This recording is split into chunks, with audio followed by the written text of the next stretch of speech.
What's going on, everybody? It's Aero here, and we're back with Ask Aero episode 47. I didn't record one last week for most of the sad fact that work just kind of came out of nowhere for me. I got super busy. I was working till like 12 or 1 o'clock in the morning almost all week, except for Wednesday, where I had to get my ducks in a row for school, and my Atlanta trip, which is coming up in a month. If you guys didn't know, I'm flying to Road Atlanta for Formula Drift around Dose. Pretty excited. It's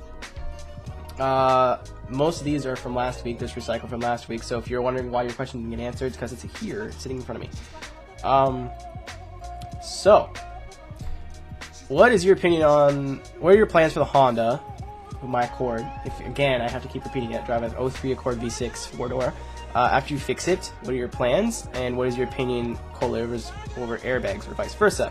I just prefer coilovers. I don't have any mechanical reason for it. I just kind of feel like, I don't know if you can adjust camber and stuff with airbags, and coilovers are just, I don't know.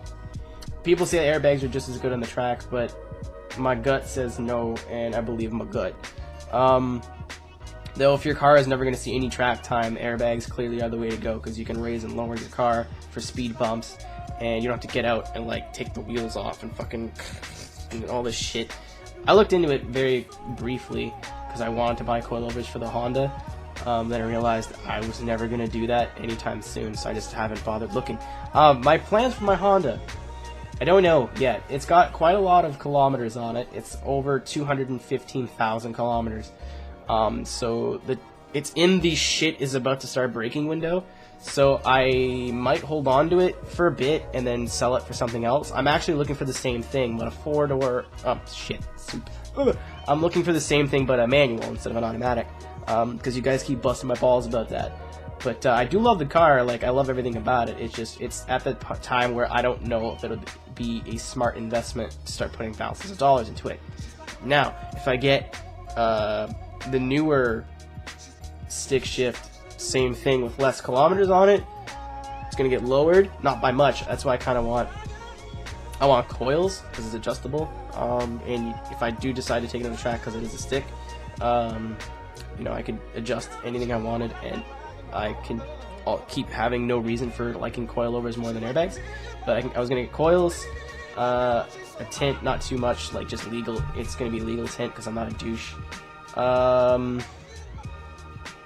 Wheels and tires, I haven't really decided on the wheels yet. Something sort of basket weavy, lots of spokes. I'm gonna get some Falcon rubber, some Falcon ZX tires. I was gonna get like a Sensus or whatever, how you probably pronounce it, but I realized that's just a waste of money because I'm never gonna need that kind of tire. And I like Falcon. I got no reason to prefer Falcon over anything else, but I was looking at a Hankook too. I don't know. Again, it's a long time away. And just other basic cosmetic stuff. You know, I was gonna get not LED like lights, like super bright ones, but I was just gonna get some sort of like spider halo light, because those look super cool. Lip kit, just a lip spoiler, a stock OEM, not stock, but like an OEM lip spoiler, thing like that. That's my plan. If I get another car, I'm not sure what I'm gonna do with it yet, but it's all gonna be along that line. Just something that's fun to drive, but not a race car, because that comes later. If you could play only one game for the rest of your life, which one would you choose? Wow, there's like really easy questions, and then someone throws in like a difficult one. If I could play one game for the rest of my life, maybe iRacing. I don't know. Like, iRacing's a game where the only reason I stopped playing it is because like it's 6 in the morning, or nobody's playing on the series that I'm gonna race on. So at the moment, iRacing. I could play iRacing all day, 12 hours. And it's almost like every time it's different, especially when the tracks change up. That game is a lot of fun. It's expensive to get into, but if you guys have a wheel and have a decent PC, please get into iRacing. You won't regret it. Favorite episode of Family Guy? I'm not a really big Family Guy fan, especially since it started getting super repetitive. I don't watch much TV, period. But I don't know. Yeah, I'm going to pass on that one. I don't really have an answer. I would sit here for too long. What's your favorite racing series? Is there a certain era which you prefer? my favorite racing series to watch, don't shoot me, is NASCAR. And there's a reason for that. A, it's what I grew up with, so I got nostalgia goggles on, right? It doesn't matter.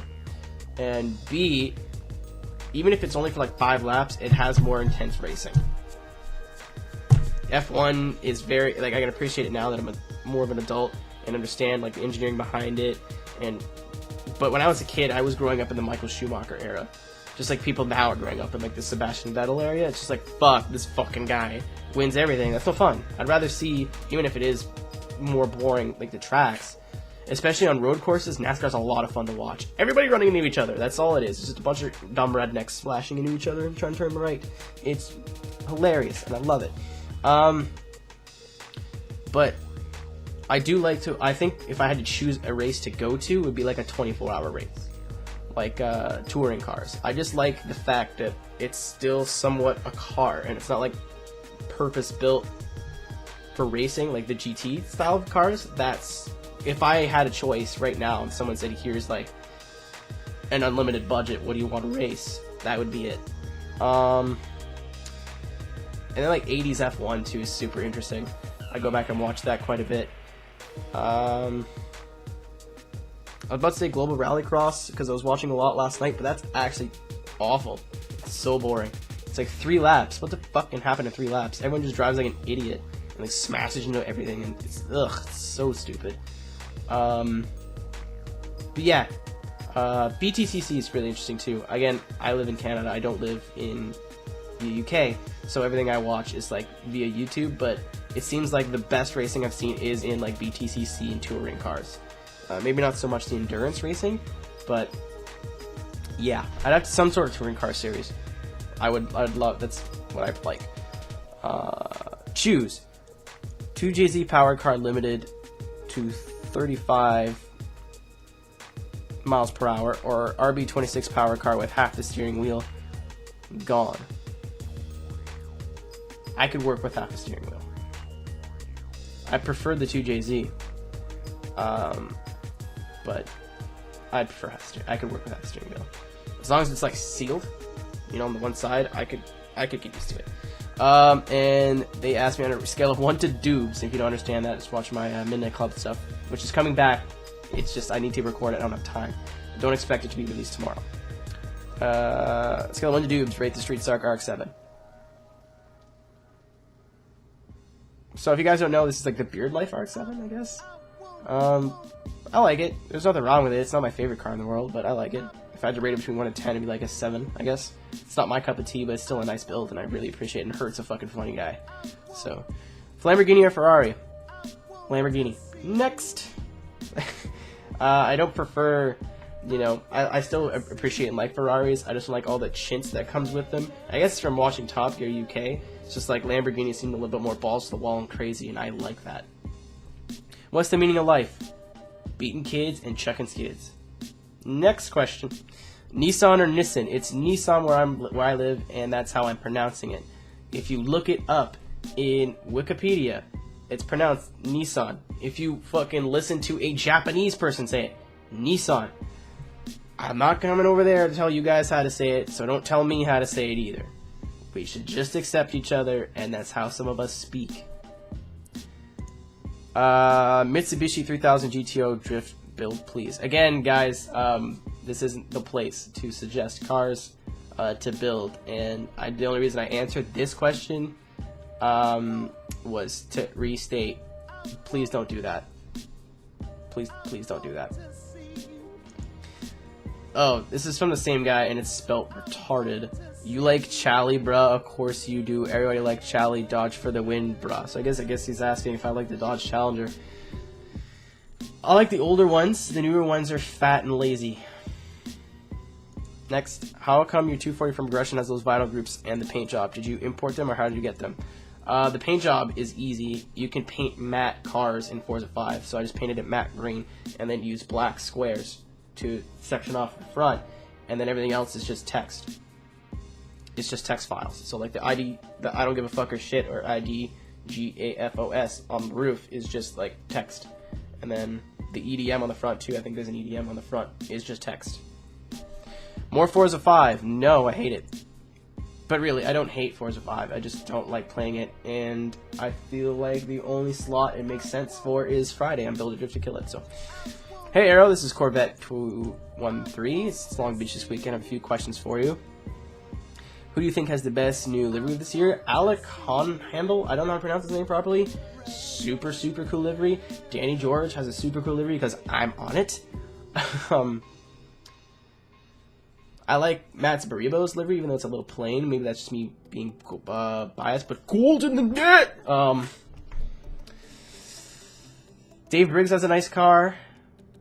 I like Ryan Turk's car, too. Gushi's car looks sweet. And those are all I can think of off the top of my head. I don't like Dai's car very much. I need to see it. I want to see it in person. I'm looking forward to seeing it in person, but at least in the live stream, it just does nothing for me. Did you pay attention to any rookies during the event? If so, any Rookie of the Year impressions? Alec Hanahanahina. That guy's killing it, man. You know, it's his first year. I guess it's his first year. I'm not sure if it's his first year. Apparently he was in Pro-Am. But the guy just came out there and brought it. It's just a shame that Pat Gooden is not a rookie anymore because he's bringing it hard. I'm so happy for him. Whose wreck was worse? Nate Hamilton or Daigo Saito's? Nate Hamilton. Actually, fucking June Mang's in qualifying was the worst I saw all weekend. Car is totaled. Complete write-off. I don't know what he's going to do for round 2. And if you watch it back and see in pictures, his head just swings right forward and it just looks painful. I'm really glad June's okay. He's not my favorite driver, but, you know, there's no reason... I have no reason to dislike him. And just, I really hope that he's alright, and I wish his car a safe not a safe, but a speedy recovery, and for him to get back out on the track as soon as possible. Same with Nate Hamilton. Daigo Saito does not need my well wishes.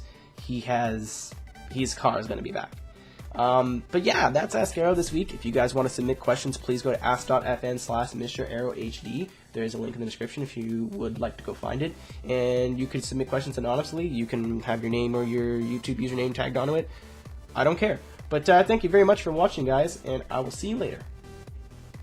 Fuck you.